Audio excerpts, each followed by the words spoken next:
Bueno, en esta segunda parte de la inducción electromagnética vamos a cuantificar el valor de la corriente inducida y para ello vamos a usar la ley de Faraday. Podríamos intentar calcular la intensidad de la corriente inducida, pero dependería del conductor, de la resistencia del conductor. Por eso se piensa en un parámetro diferente, que sería la fuerza electromotriz.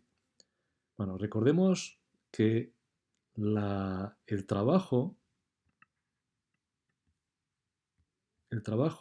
es fuerza por desplazamiento. Es un producto escalar del vector fuerza por vector desplazamiento en general. ¿De acuerdo? Eso sería el trabajo. Y por otra parte, el campo eléctrico, vector de intensidad del campo eléctrico, que se designa por E con flechita, es la fuerza eléctrica por unidad de carga.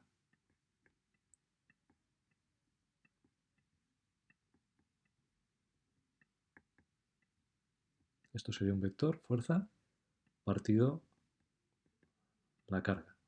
Es fuerza por unidad de carga, ¿vale? Entonces, el parámetro que vamos a usar se llama fuerza electromotriz, con las siglas FEM.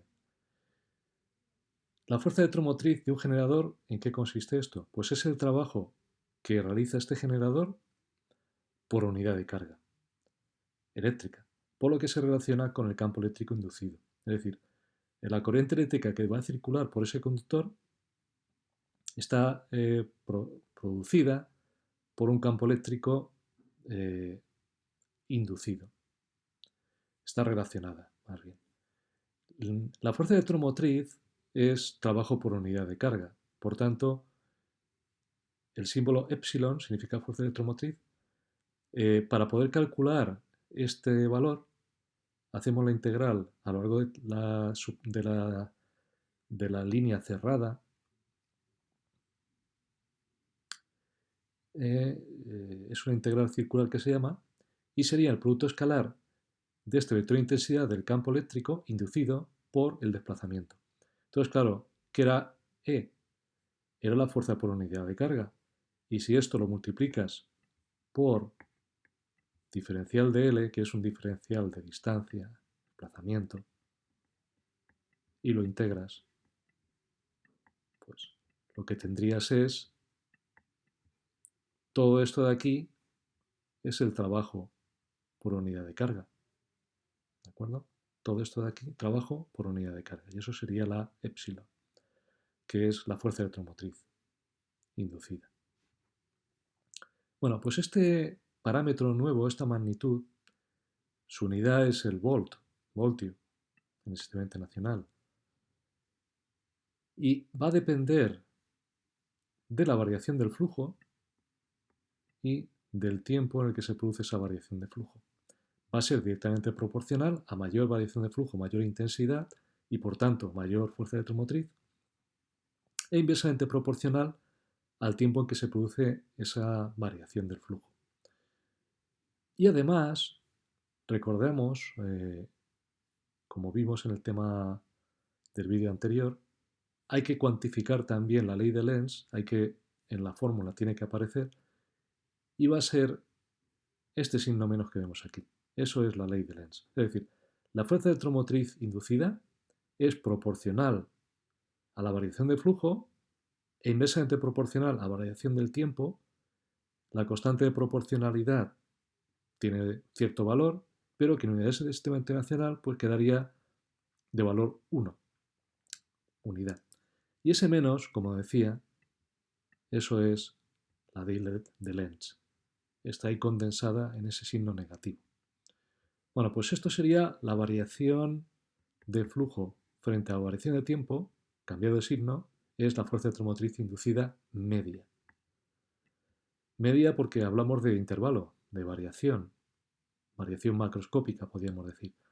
Si atendiéramos a una variación infinitesimal, en el límite, cuando el incremento de tiempo tendiera a cero, estaríamos hablando ya de derivadas, ¿vale? Esto es la derivada del flujo frente al tiempo, cambiado de signo. Y eso nos daría volt. ¿Qué cosas hacen variar al flujo? Bueno, pues el flujo magnético, si recordamos, era un producto escalar donde aparece el vector b y el vector s. Cuando hacemos el producto escalar, pues aparece b por s por el coseno de alfa. ¿De acuerdo? Entonces, ese coseno de alfa es el ángulo que forman entre sí estos dos vectores. Es decir, que cuando queremos cuantificar esa fuerza electromotriz inducida, tenemos que atender a las tres posibles fuentes de variación que van a provocar que cambie el flujo. Una es que cambie la B, la intensidad del campo, podría variar la B, puede ser un campo que cambia con el tiempo, eso se puede presentar como que la inducción magnética depende del tiempo. Podría ser que variase el área del circuito, es decir, cambiara el vector S, o que variase el ángulo. Cualquiera de estos tres cambios puede provocar una variación en el flujo y por tanto una corriente inducida. Porque recordemos que la corriente inducida al final se produce siempre que haya una variación de flujo magnético. Frente al tiempo, claro. La fuerza electromotriz y la corriente inducida dependen de la rapidez con la que varía el flujo magnético. Además, si recordamos la ley de Ohm, podríamos esto igualarlo a el producto de la intensidad por la resistencia.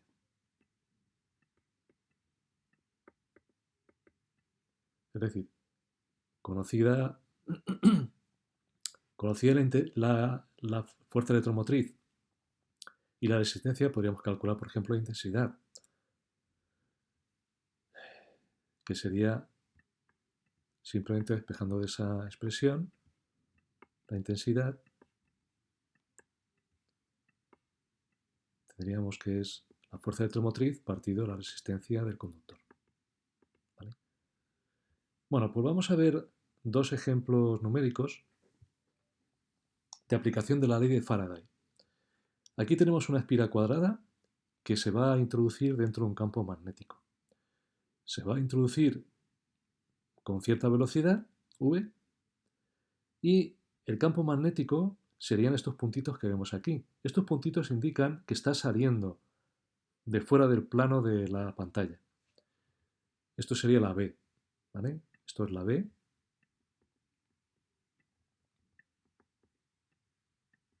Vector inducción magnética, campo magnético para abreviar, está saliendo del plano de la pantalla. Y nos movemos hacia la derecha con esta espiral cuadrada. Recordemos que el sentido de giro para darle el sentido al vector S es, el de la circulación de esta espiral es en el sentido antihorario. Pero bueno, eso no nos interesa ahora mismo. Lo único que esto va a salir hacia afuera, ¿vale? El vector S sale hacia afuera del plano de la pantalla y el vector B también sale hacia afuera. Es decir, entre ellos habría un ángulo de 0 grados. Pero vamos a pensar, cuando entremos por aquí, ¿qué va a ocurrir? ¿Qué le va a pasar al flujo que atraviesa esta superficie? Al flujo. Bueno, pues el flujo es B por S por el coseno del ángulo. Y hemos dicho que el vector S y el vector B van a ser paralelos, por tanto, el ángulo es 0. Coseno de 0 es 1. Tendrías que el flujo va a ser B por S, por coseno de 0, que es 1. Pero esa S, esa superficie, ¿cuál es? Bueno, pues esa S es toda esta superficie. Todo esto de aquí. ¿Vale? Pillando bien esto, así. Toda esta superficie es variable con el tiempo. Si llamamos a este lado pequeñito x y este lado grande L, pues la superficie va a ser, como es un rectángulo lo que tenemos aquí, base por altura. Es decir, esto es la superficie, que va a verse incrementada a medida que vayamos introduciendo la espira dentro de este campo magnético. Si llevamos esto a la fórmula y recordamos que se puede derivar respecto del tiempo, cuando tenemos variación del flujo de una manera infinitesimal, y de hecho esta x va a depender del tiempo. Por tanto, el flujo varía con el tiempo. Podemos derivar respecto del tiempo. ¿Y qué vamos a tener aquí? Bueno, pues la b por la l, que son números, por tanto no se van a, en la derivada, no van a intervenir, salen fuera de la derivada, podríamos decir, pero sí que se derivaría el espacio, la x. Esto para que lo entendamos mejor, imaginaos que b por l fuera un número 10.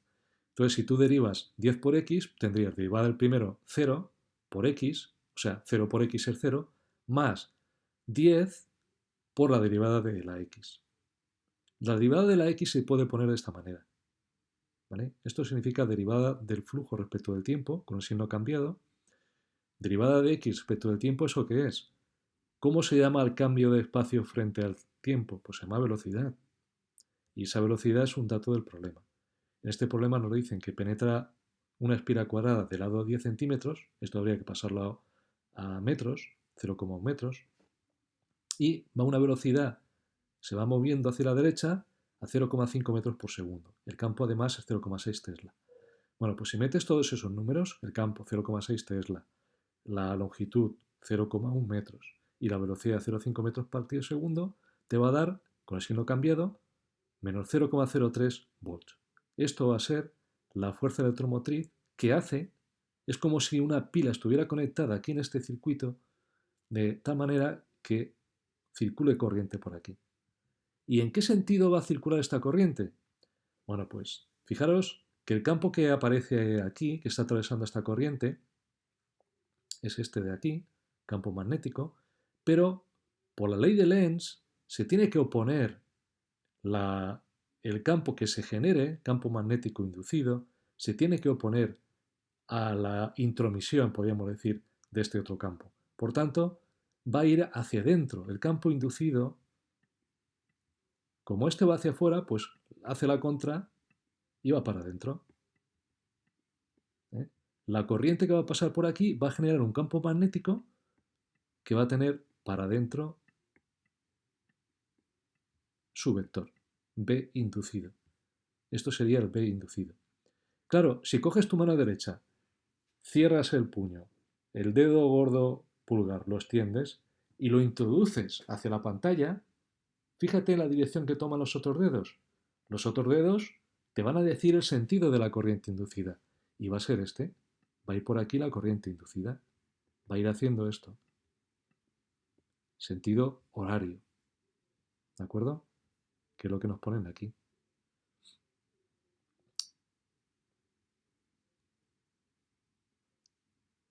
Va a ser contrario al sentido de del recorrido que hemos supuesto para el vector, para generar este vector S, y va a ser el sentido horario, ¿vale?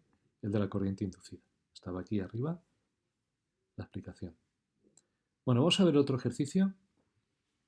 Ahora solamente vamos a tener una espira circular. Y fijaros que en este problema anterior lo que ha cambiado del flujo, lo que ha cambiado es la superficie. Pero puede ser que cambie el campo. Y efectivamente lo que va a pasar aquí en este ejemplo 2. Tenemos un campo variable, que es este de color azul, B, y la espira está atravesada por este campo. El vector de superficie sería este de aquí. Entonces podemos observar que el vector S y el B son paralelos también, por tanto el ángulo entre ellos es 0 grados. Coseno de 0 grados va a ser 0, pero va a ser de 1, perdón. Esto va a valer 1. Y entonces te va a quedar, al calcular el flujo que atraviesa esta espira un flujo que va a variar con el tiempo, por eso ponen aquí respecto al tiempo, el producto de la b por la s. ¿Vale? Esto era el producto escalar, b por s módulos por el coseno del ángulo que fuera entre ellos, que es 0 grados, coseno de 0 es 1. Entonces, aquí metemos el valor del campo, que es variable con el tiempo, 4t menos 0,4, por el valor de la superficie, que nos han dicho que es 30 centímetros cuadrados, lo pasamos a metros cuadrados, dividiendo entre 10.000 o multiplicando por 10 elevado a menos 4. Bien, esto va a dar Weber, que es la unidad del flujo.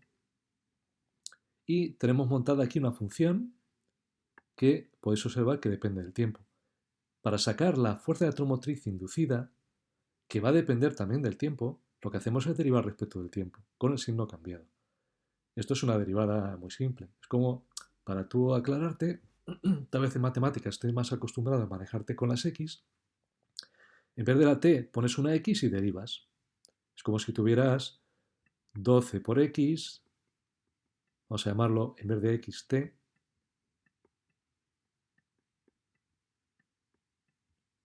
menos 12, y todo esto multiplicado por 10 a la menos 3. Pero bueno, cuando derives esto, este valor va a quedar como 0. La derivada de una constante es 0. Y la derivada de esto va a ser 12 por el 10 elevado a menos 3 que tenemos aquí. Esta sería la derivada, ¿vale? Con el signo cambiado. Esto, la unidad de la fuerza electromotriz inducida es voltios, y si queremos obtener el submúltiplo, que es el milivolt, pues se podría poner de esta manera también. Y ahora la pregunta sería, bueno, lo hemos cuantificado. Este es el valor de la fuerza electromotriz que impulsa la corriente eléctrica en esta espira. Pero, ¿cuál es el sentido de giro de la corriente eléctrica? Bueno, aquí esto se ve un poco mal. Os lo voy a poner aquí arriba, o aquí abajo mejor, tal vez. Vamos a hacerlo más fácil de entender.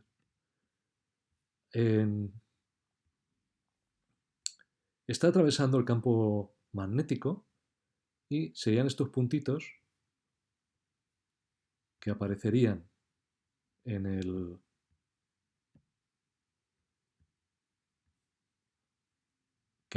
aparecerían saliendo de esta espira, saliendo. Esto sería el campo B, este que vemos aquí en azul. Ahora mismo no puedo coger el azul, pero bueno, sería este el B, ¿vale? Entonces, volvemos a lo de antes. Esa variación del flujo va a generar aquí una corriente inducida. ¿Cuál es el sentido de giro de esa corriente inducida? Pues va a ser tal que se oponga a la variación que la cause. Y eso implica que como este campo está por aquí atravesándola, digamos que se opone la generación de la inducida, se va a oponer a que la atraviesen, entre comillas. Esta espira va a oponerse a que la atraviesen. ¿Y eso qué va a ocurrir? ¿Cómo se va a contrarrestar? Pues con un campo magnético que vaya en sentido contrario a este, es decir, un campo que entraría. Si este va el azul va de izquierda a derecha, pues este va de derecha a izquierda. Sería el campo inducido.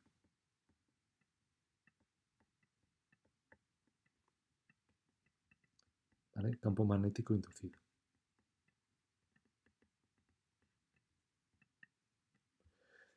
Este que pongo aquí con crucecitas sería el campo magnético inducido, que se está oponiendo al avance del otro campo. Bueno, pues si ahora coges la mano derecha, la cierras, extiendes el dedo pulgar y lo introduces como te indica esas X, los otros dedos te dicen el sentido de giro de la corriente inducida y sería este. Sería el sentido horario. Esto que vemos aquí es la intensidad, la corriente inducida. ¿Vale? Igual que aquí, esto es la intensidad.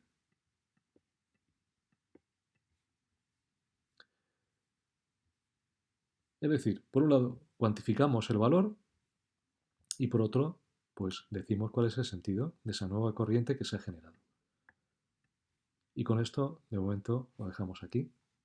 En otro vídeo explicaremos con más detalle cómo hacer ejercicios de BAU de este tipo de problemas. Bueno, se me ha olvidado deciros también una cosa, y es que el flujo, que se representa con la letra phi mayúscula, cuando tenemos solo una espira, pues es B por S por el coseno del ángulo que forman entre sí el campo y el vector superficie.